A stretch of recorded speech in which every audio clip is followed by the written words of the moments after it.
pagi, siang, sore, ataupun malam pemirsa, kembali lagi di Cerita Sejarah bersama saya Valentina dengan rekan saya Kintan, Michael, dan Abrik. Di episode kali ini kami akan membahas tentang ancaman negara yang cukup mengerikan ya pemirsa.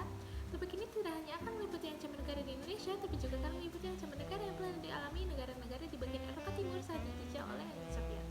Mari kita langsung saja tanyakan Kintan apa saja jenis-jenis ancaman negara. Baik, Mei. Jenis ancaman negara ini bisa diaplikasikan di semua negara. Namun, kali ini saya akan membahasnya dari sudut pandang Indonesia. Ancaman negara terbagi menjadi dua, yaitu ancaman dalam negeri dan luar negeri. Selain itu, ancaman juga terdiri atas ancaman militer dan non-militer. Salah satu peristiwa ancaman yang pernah dihadapi negara kita Indonesia adalah peristiwa Gerakan 30 September PKI, yang mungkin lebih kita kenal dengan sebutan G30S PKI. G30S PKI ya Kintan, saya pernah dengar, namun bisakah kamu menjelaskan lebih detail tentang gerakan tersebut Kintan? Tentu, Mei. Gerakan ini bertujuan untuk menggulingkan pemerintahan Presiden Soekarno dan mengubah Indonesia menjadi negara komunis. Gerakan ini mengincar perwira tinggi TNI AD Indonesia.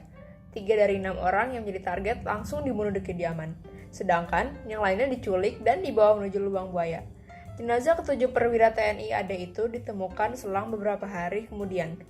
Ancaman ini berasal dari dalam negeri sendiri dan termasuk ke kategori ancaman militer. Mengapa militer? Karena ancaman ini melibatkan kekuatan bersenjata yang membahayakan keseluruhan negara dan keselamatan segenap bangsa.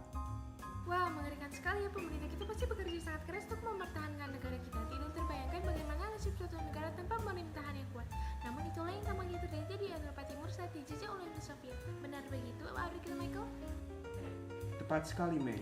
Saya akan memberikan sedikit informasi tentang Uni Soviet terlebih dahulu. Pengaruh besar terhadap negara-negara sekitarnya menjadi salah satu faktor pendukung kekuatan besar milik Uni Soviet selama Perang Dingin. Kepercayaannya akan efek propaganda membuat negara Eropa yang diduduki Soviet bisa diambil alih dahulu medianya agar mereka dapat meyakinkan orang-orang akan ideologi komunis dan memegang kekuasaan penuh. Untuk mengambil alih pemerintahan negara-negara tersebut, Uni Soviet harus mempunyai orang dalam. Oleh karena itu, setelah Perang Dunia Kedua, Uni Soviet menggunakan orang asli negara tersebut, atau contohnya orang Bulgaria, yang mendukung ideologi komunis untuk masuk ke dalam pemerintahan Bulgaria. Cara ini juga sangat efektif membangun zona penyangga yang melindungi Uni Soviet. Oh begitu ya, Mike. Bagaimana dengan penerapan komunisme di Bulgaria? Komunisme dimulai saat kudeta Kaisar Bulgaria yang didukung pendukung Soviet yang sudah ada dalam pemerintahan Bulgaria mengakhiri konstitusi monarki Bulgaria pada tahun 1944. Kerajaan Bulgaria menjadi Republik Rakyat Bulgaria di bawah pemerintahan Partai Komunis Bulgaria yang dipimpin oleh Georgi Dimitrov dan kemudian menjadi Front Tanah Air. Bulgaria nantinya menjadi bagian dari Comecon atau anggota Pakta Warsawa, yaitu sekutu dekat Uni Soviet selama Perang Dingin. Seperti negara komunis sosialis lainnya, orang-orang di Bulgaria ditindas oleh rezim dan memiliki sedikit kebebasan dan akses terhadap informasi. Iya, semuanya dikontrol dengan ketat. Masyarakat yang dulunya petani agraris berubah menjadi masyarakat industri. Dan untuk waktu yang lama, semua orang dipaksa bekerja di pabrik dalam kondisi yang keras. Rezim tersebut yang memiliki kendali dengan menyingkirkan banyak saingan politik, mendirikan pengadilan rakyat, dan melakukan persidangan massal pertama mulai Desember 1944 yang menjatuhkan hukuman mati pada 2.730 orang, hukuman penjara seumur hidup pada 1.305 orang, dan hukuman penjara hingga 20 tahun pada 5.119 orang. Kondisi ekonomi Bulgaria yang tidak stabil tidak mendukung usaha Soviet untuk menjadikan negara tersebut negara industri. Meskipun perekonomiannya sempat naik, mereka yang pada akhirnya jatuh ke krisis hutang yang pada tahun 1960 mencapai $97 karena tidak dapat membeli cadangan emas dan perak mereka. Iya, Bulgaria berada di bawah pengaruh Soviet dan kendali Partai Komunis Bulgaria, PKB, yang mengawasi program stalinisasi pada akhir 1940-an dan 1950-an. Bulgaria pun bergabung dengan Pakta Warsawa pada 1955. Represi politik tersebar luas. Bulgaria menjadi negara yang sangat bergantung pada perlindungan Soviet karena bantuan teknis dan keuangan Soviet memungkinkannya berkembang pesat. Uni Soviet turut memberi Bulgaria energi dan pasar untuk barang-barangnya sampai Bulgaria juga menerima bantuan militer besar-besaran dari Uni Soviet senilai US dollar 16,7 miliar antara tahun 1946 dan 1990. Astaga, kondisi Bulgaria saat perkasyarnya berakhir pasti sangat berantakan. Bagaimana dengan negara lain, Alvin? Bagaimana cara negara Eropa Timur lainnya menanggapi kekejian Uni Soviet? Baik, jadi pada tahun 1944 dan 1945, pasukan merah Uni Soviet masuk ke wilayah Eropa Timur untuk melawan Nazi.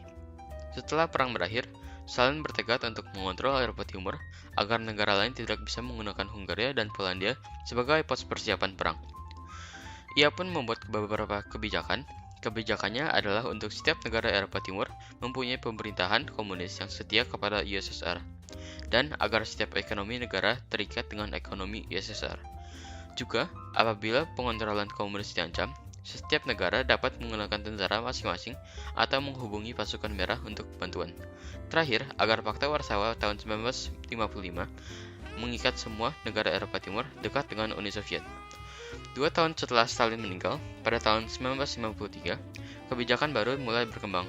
Pemimpin USSR baru, Nikita Khrushchev, ingin memiliki hubungan yang lebih baik dengan wilayah barat. Eropa Timur berharap agar Uni Soviet dapat melonggarkan kontrol Soviet di negara mereka. Maka, pada tahun 1956, Khrushchev memberikan beberapa kelonggaran kepada Polandia. Oh iya, saya baru ingat beberapa negara seperti Hungaria dan Cekoslovakia pun melakukan beberapa revolusi. Di Hungaria, protes mulai muncul di musim panas Oktober 1945 untuk melindungi kebanggaan nasional mereka dari meningkatnya jumlah orang Rusia yang mengambil alih negara mereka. Salah satu puncak revolusi tersebut terjadi saat Imre Nagy mengeluarkan Hungaria dari Fakta Warsawa. Membalas keputusan ini, Khrushchev pun mengerahkan tangki dan pasukan untuk menghentikan revolusi tersebut yang membunuh ribuan orang. Wilayah barat tidak bisa membantu banyak karena Hungaria adalah halaman belakang USSR. Benar? Betul, Mei. Ternyata saya tidak begitu buruk dalam soal sejarah ya pemirsa. Tapi saya masih ada pertanyaan. Jika G20 SPKI adalah ancaman militer dalam negeri, termasuk jenis apakah ancaman yang dialami Eropa Timur saat dijajah oleh Uni Soviet? Sebenarnya ada lebih dari 3 jenis ancaman yang dialami Eropa Timur saat dijajah Uni Soviet. Namun saya akan fokus hanya kepada 3 jenis ini. Yang pertama, kita ada ancaman sosiokultural. Ancaman ini bertahap namun terlihat jelas akibatnya. Ancaman ini biasanya muncul akibat proletarisasi wilayah tersebut di mana budaya politik atau sistem baru diterapkan yang mana itu komunis. Kedua adalah ancaman militer yang terjadi beberapa kali, seperti yang sudah dijelaskan sebelumnya di Hungaria dan Cekoslovakia. Dan terakhir ada ancaman politik. Konsep ancaman politik tidak mudah didefinisikan. Dalam artian, semua ancaman baik militer maupun ekonomi bersifat politis sehingga berdampak pada definisi yang lebih baik. Dapat diasumsikan bahwa ancaman politik merupakan sebuah jenis tekanan non-kekerasan yang berada di luar bidang ekonomi. Ini akan mencakup ancaman diplomatik dan peringatan ideologis serta hubungan kelembagaan, organisasi, bilateral, dan multilateral. Uni Soviet telah menggunakan semua di masa lalu sebagai pengganti ancaman militer dan ekonomi yang lebih jelas dan terlihat. Oh begitu, sebenarnya tidak terlalu jauh berbeda dengan ancaman yang pernah dialami Indonesia ya. Baiklah kalau begitu, sepertinya itu akan mengakhiri perbincangan kita hari ini di Cerita Sejarah. Terima kasih telah menonton, semoga bermanfaat dan sampai jumpa di episode